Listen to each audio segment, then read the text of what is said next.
Às vezes, quando um professor ou uma professora se depara com um sindicalista entrando na sala de aula, ele abaixa a cabeça, finge que não vê, vai tomar café, sai da sala. E alguns chegam a dizer: isso nunca vai acontecer com a nossa categoria. Mas agora, com a questão da EAD, do teletrabalho, do assédio moral, da exclusão, muitos estão sentindo na pele aquilo que falamos que poderia acontecer há mais de 30 anos, porque a EAD é apenas uma fase da mercantilização da educação, o tema que iremos tratar hoje.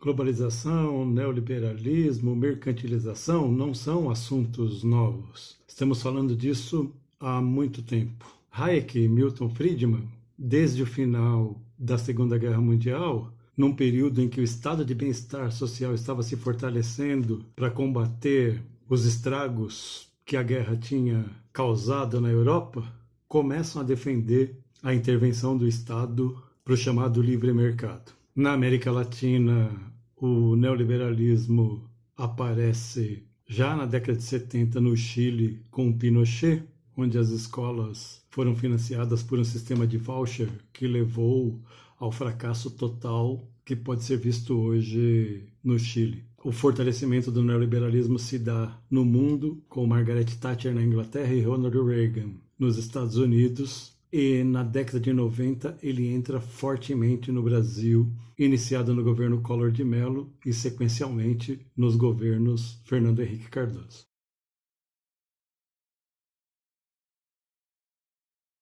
A implementação do neoliberalismo no Brasil tem a sua parte prática e tem a sua parte teórica. Há uma série de livros sobre o tema de autores de esquerda, mas se a gente quiser entender exatamente o que está acontecendo hoje com a implementação do neoliberalismo, há um livro fundamental publicado pela primeira vez em 1993 por uma autora chamada Guiomar Namo de Mello. Há uma série de coisas apontadas no livro que estão acontecendo hoje, mas não se trata de um livro de um astrólogo ou de alguém que está prevendo o futuro. Trata-se de um livro de um quadro da direita liberal que está organizando a política neoliberal para ser implantada no Brasil. Há um trecho na página 99 que explicita bem isso. Trata da autonomia das escolas, inclusive orçamentária. Autonomia todo mundo defende. No entanto, o apontamento que se faz ali é para que as escolas possam comprar assessorias externas de empresas que já começavam a investir no mercado educacional. Vale a pena ler. Há outros trechos, mas esse é apenas para ilustrar uma questão que agora aparece fortemente com a questão do currículo e a questão da EAD nas escolas.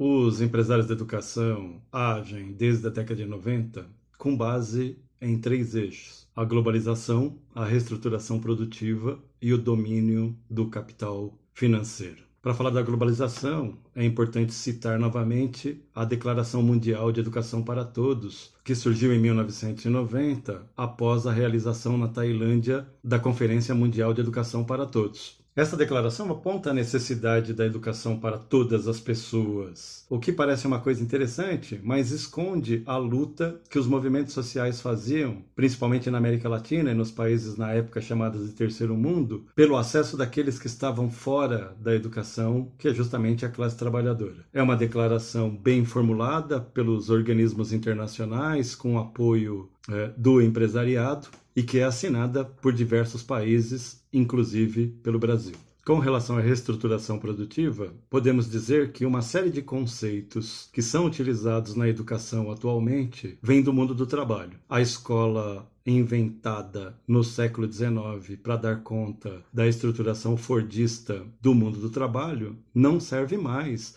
com a reestruturação produtiva. Com o toyotismo e agora com a chamada quarta revolução industrial, há um reordenamento do mundo do trabalho e a escola não serve mais. O problema é a forma como os empresários vão utilizar dessa mudança para dominar não só aquilo que já faziam, que é o mundo da produção, como também o setor da educação. Afinal, se o mundo do trabalho mudou e tem que ser flexível, quem trabalha também tem que ser flexível. No entanto, essa flexibilidade não é para todos. O que ocorre é que uma parcela dos alunos das escolas públicas vão gerenciar o terceiro ou quarto escalão do mundo da produção, enquanto boa parte deles serão excluídos para tarefas não diretamente ligadas ao mundo da produção. Conceitos como qualidade total, gestão, equidade e flexibilidade importados do mundo do trabalho vão organizar a pedagogia que o neoliberalismo vai utilizar para organizar as escolas e dominar o mercado educacional. A globalização e a reestruturação produtiva permitem a reorganização do capital e o domínio do capital financeiro sobre vários setores, inclusive sobre a educação.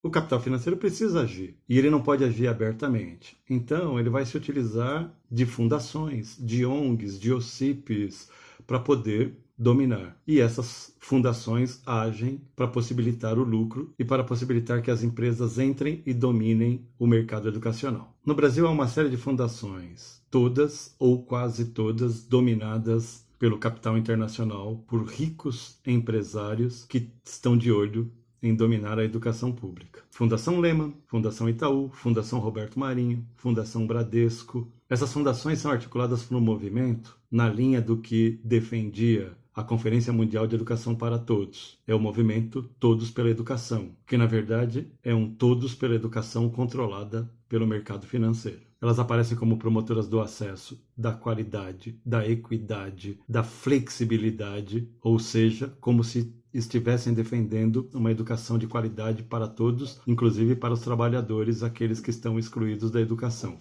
Eles reconhecem a realidade, mas agem para o domínio do capital financeiro sobre a educação. Agem para que a educação pública, aos poucos, se torne um produto do mercado.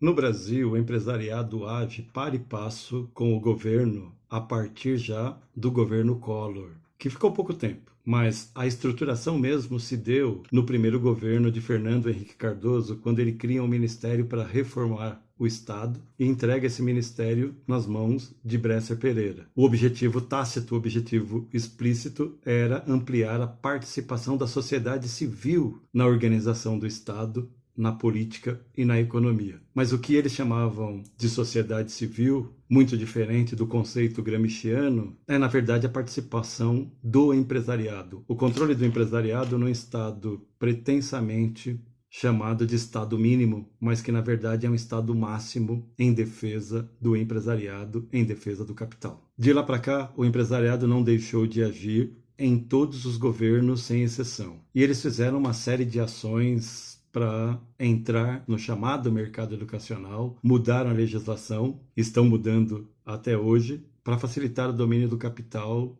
sobre a educação pública. Começaram pelo ensino superior, criando uma série de faculdades de fundo de quintal, cursos EAD sem nenhuma qualidade, mas com o apoio e a tutela do Ministério da Educação. Depois vem o programa de livros didáticos, que fez com que as editoras produzissem basicamente para vender para o MEC. O programa facilitava o acesso, já que o MEC compra os livros e distribui para as escolas, mas, por outro lado, era um grande mecanismo de distribuição de dinheiro público para a iniciativa privada. No mercado editorial também houve um outro movimento, que foi a produção de apostilas padronizadas, também controladas por empresas editoriais, e essas empresas vendem os seus pacotes não só para o governo federal, como para inúmeros sistemas educacionais de estados e municípios. Esse foi um passo fundamental no sentido da mercantilização, nesse momento ainda de forma indireta. Nos governos do PT, o mercado também atuou fortemente no sentido da mercantilização. O exemplo mais cabal é o ProUni, que partiu de um argumento verdadeiro. Boa parte das vagas das universidades públicas eram destinadas a membros das classes dominantes e os trabalhadores estavam fora. Utilizando-se desse argumento, o capital, através de lobbies fortíssimos, possibilitou a criação do ProUni. O ProUni, de fato, abriu vagas para quem não tinha acesso a elas, mas, por outro lado, foi um grande canal de distribuição de dinheiro público para a iniciativa privada. Talvez a iniciativa correta fosse investir maciçamente na criação de universidades públicas. Houve até a criação de algumas, mais do que nos governos anteriores. Mas se tivesse investido na educação pública, no ensino, na pesquisa e na extensão, talvez tivesse se freado mais a ação do mercado no controle do ensino superior. O ensino superior foi o primeiro setor atacado duramente pela iniciativa privada que hoje o controla praticamente como um todo. E depois de dominado o ensino superior, os empresários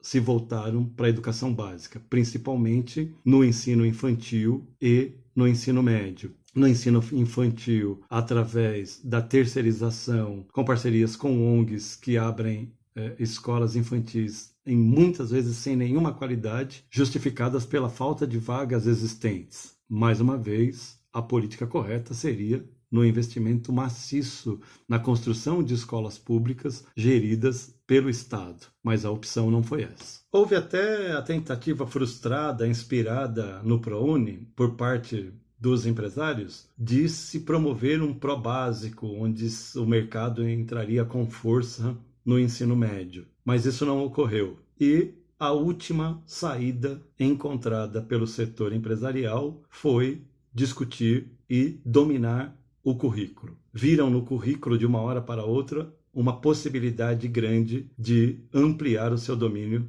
sobre a educação. Um exemplo claro foi a reforma do ensino médio do Temer, quando os 25% da parte diversificada do currículo foi aumentada para 40%, com as aulas podendo ser ministradas por empresas, por parcerias, por escolas de inglês, contando como carga horária para o currículo. E uma das possibilidades previstas agora na LDB, modificadas com a reforma do ensino médio, é a terceirização do currículo. E, pasmem, a pandemia facilitou a entrada nesse setor, porque a proposta de ensino à distância, não assumida dessa forma pelos setores empresariais e por aquelas fundações que citamos há pouco, é chamado de Sistema Emergencial de Teletrabalho para minimizar os prejuízos de conteúdos que os alunos não terão durante a pandemia. O que, na verdade, ocorre é a entrada maciça das empresas como Amazon,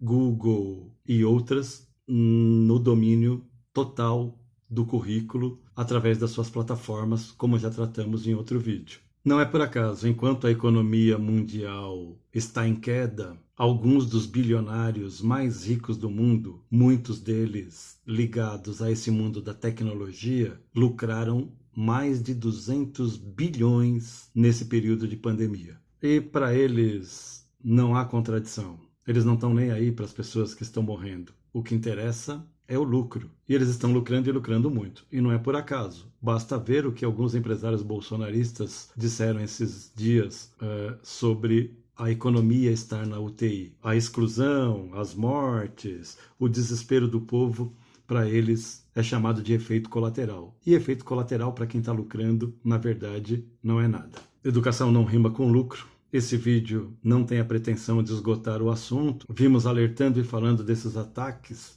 pelo menos desde o início da década de 90. Mas muitos não querem ouvir. E se alguém ainda acha que a lucratividade das empresas, que a exclusão, que a fome, a miséria e a mercantilização da educação não tem nada a ver com as nossas vidas, está na hora de acordar.